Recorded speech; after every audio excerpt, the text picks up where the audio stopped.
Did you know there are 3 different types of mimics in Fantasy Life I? Yes, not 2, but 3. And I have figured out which one is best for farming Treasure Grove Saplings as quickly as possible. Now, this tutorial is accessible to any player at any point of the game as long as you've unlocked Ginormosia at like the start of Chapter 2. All you gotta do is start off at the very first tower available in West Rye Ridge Desert. You're given this as a part of the tutorial, so you'll definitely have it. From the tower, head all the way to the tip of the land here. Do you see that landmass all the way in the distance? Once you walk from the first tower in Ginormosia all the way to the tip of the tail, we'll be swimming across to reach Nostril Cave. Because I have a massive revelation about the mimics you find in there that many people are unaware of. If you're looking to grind Treasure Grove Saplings, you can only obtain them by defeating mimics. Out of the 3 types of mimics in Fantasy Life I, only 2 of them drop Treasure Grove Saplings. Right now, you can consider us to be in a giant map that I would call the Ginormosia overworld. The moment that you enter any loading screen, whether you're teleporting or going into a forest or heading inside a cave, you are officially out of the Ginormosia overworld. Any mimics that are found outside of the Ginormosia overworld cannot drop Treasure Grove Saplings. It's just a little gimmick in this game. They want you to explore Ginormosia, so as an incentive, even if you kill mimics in this dedicated mimic cave created by the developers, you will not obtain Treasure Grove Saplings from it. A lot of people ask me why I don't just farm the mimics in this cave for saplings, and my answer, as you can see on the left of the screen there, we didn't get a sapling. It's not worth it. So behind us here is a level 40 mimic, and I do believe it's of the 2nd type. So let's try to use it for a quick demonstration here. Just don't run away like that. Don't do that. Yeah, okay. I like when they glitch up the cliff like that. It's really cool. So there's our sapling, and he was like over here, okay? So let's use the teleportation gate, which respawns everything as we know from previous videos, and see if the mimic respawns. Okay, so as you can see, the mimic did not respawn. Tragically, our beloved teleportation gate trick does not work on mimics. Or does it? Do not give up hope, because this is the 2nd type of mimic we're demonstrating. And I found a 3rd type. That's what this entire video is about. People have been asking me for the best way to grind Treasure Grove Saplings for a while. And I was originally going to do a video saying to do multiplayer and run around with 4 players, since you duplicate all of your item drops between everyone when playing multiplayer Ginormosia. It's a pretty good tactic. It works. But check this out. Remember how I told you to go to Nostril Cave a bit earlier in the video? We are going to teleport back there, or at least go to the tower and then cut the video. The rabbit must die. So here we are by Nostril Cave. If you're wondering where the tower is, you just walk straight down the road from the tower, and here's the cliff, and here is the beach that we swam to from the tail over there. So from this campfire, we're gonna go up the cliff, and here's a special spot that I found with a mimic. But it's not just any mimic. Kill it, get the sapling, and then try using your teleportation gate. Dude, this worked yesterday, so if it doesn't work today, I'm gonna freak out. This better work. There's part of me that's wondering if it's actually gonna work today. Oh, God. Please be there. Yes! Okay, so for whatever reason, this mimic always respawns when you use the teleportation gate, even though none of the other ones do. It's like a forbidden 3rd type of mimic, the respawning mimic. Everybody was telling me to go inside the cave to farm mimics, which is, you know, if you want gold and stuff, that makes sense. But you're never gonna get a sapling. It's not in their drop table. It's literally impossible. It turns out the best mimic to spawn for saplings is right outside the cave. I wonder if this is truly an accident, or if the developers also did this on purpose. Keep in mind, this is level 5 we're talking about. The creators of Dragon Quest IX grottos with metal slime grinding, they kind of like when you do this sort of thing. They just like to hide it. So having a dedicated caves to mimics with the downside of no Treasure Grove Saplings doesn't necessarily break the game. And then this guy outside, I wonder if his specific behavior is going to be patched, or if they'll not actually classify it as a bug, because it's intentional. Now, I know what you might be wondering. You can change the rank of an area at the tower. So which rank should you be using for your area? Well, here's a warning. If you get an area to rank 7, then sometimes the mimics spawn in as Pandora's boxes, which makes them ridiculously difficult.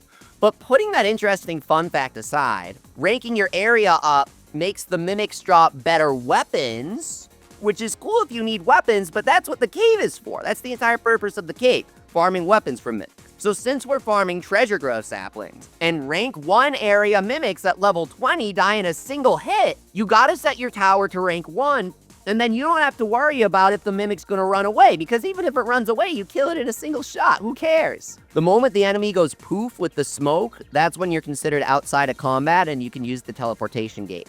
Make sure to sheath your weapon with R2 if it's still considering you inside combat. Every little bit speeds up the grind. And of course, play on an SSD for fast loading times.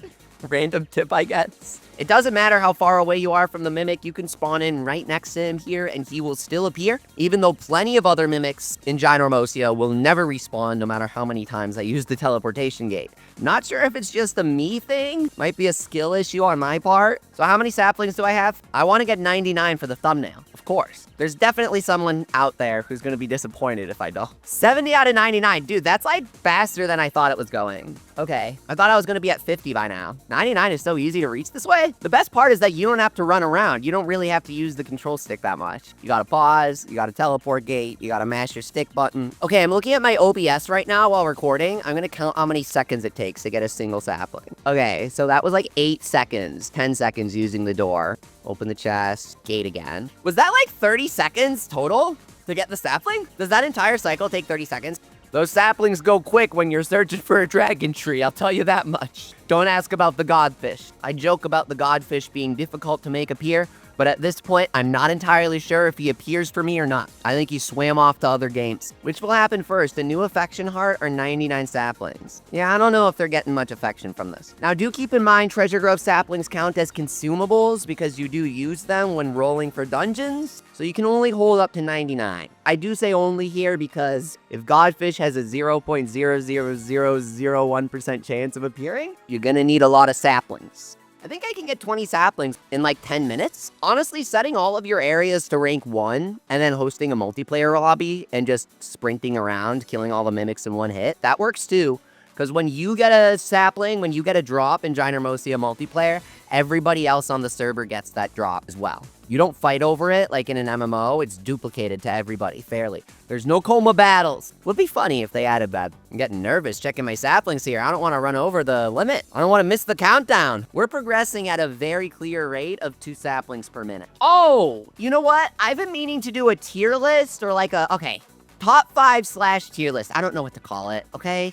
Maybe that has something to do with why I haven't made the video yet. Do a tier list of bosses that appear. Like, always keep this, always re-roll, sometimes re-roll, right? There are some things where you're gonna regret re-rolling. Ridiculously rare appearance rates for things like Evil Shard, Godfish, I don't know. Maybe the reason why certain things feel so rare is because there aren't a lot of boss veggies. So the boss veggie floors make the other boss appearance rates feel totally screwed up. Because the boss veggie pool is totally fair. There's just nothing of note in it. You never actually want to do the damn floors. But it's totally fair because there are like 8 boss veggies. And so it's a pretty good appearance rate for each of them. Meanwhile, there are like 50 trillion boss rocks because they have all the old ones from the 3DS game that nobody wants to roll for. And you know, it would make sense to have the easy floors have easy stuff as the bosses and the hard floors have hard stuff for the bosses. But that's not true. We've done so much testing. We've rolled hundreds of saplings. We are pretty confident that it's an equal rate for everything on any floor. It feels weird to say that, but you can even get shadow bosses in the present day. Outside of aging weapon skills, it feels like there's very little purpose in doing the lower floors of the Treasure Grove, which is disappointing because we put a lot of effort into them when we first started playing the game. We put a lot of time into them because we expected a large return from it, and it just wasn't there. There's not even a final boss at the end, which is really weird. There's official key art for the Treasure Groves that shows a boss being fought that's only found in Ginormosia right now. So if there's any indication of update contents, it's that. The Guardian Golem, and of course, a weapon to surpass Metal Gear. And Dark Dragon, who's a bit less of a spoiler. All 3 of those bosses should be added to Treasure Groves in a future update, I think. And they're probably only going to be available at year 1000. But why would you want to fight them? What are they going to get you? I'm thinking of it like Monster Hunter now. What's his armor set gonna be? You technically get flowers from this, but it's nothing notable. I swear, this method is super fast. We got like over 20 in 10 minutes, I'm serious. Before, my fastest was getting like 80 in an hour-long multiplayer session. You can max out your saplings in less than that time, but technically you're not helping anybody else get saplings. Doing it between multiple people, you create more saplings among yourself, and hopefully you roll for the dungeons together and you share your boss drops. That's kind of the idea in this game. But also, every system makes you pay for online now, dude. It's so stupid. Why do I have to pay Nintendo $2 a month to play Fantasy Life online? It makes no sense. So if you don't want to pay for that crap, I get it. Oh, unsys items were converted into dosh. We did it. 99 Treasure Grove Saplings. That's the video. If this helped you, make sure to subscribe, join our Discord and live streams to play with us. And as always, with love and peace, thanks for watching.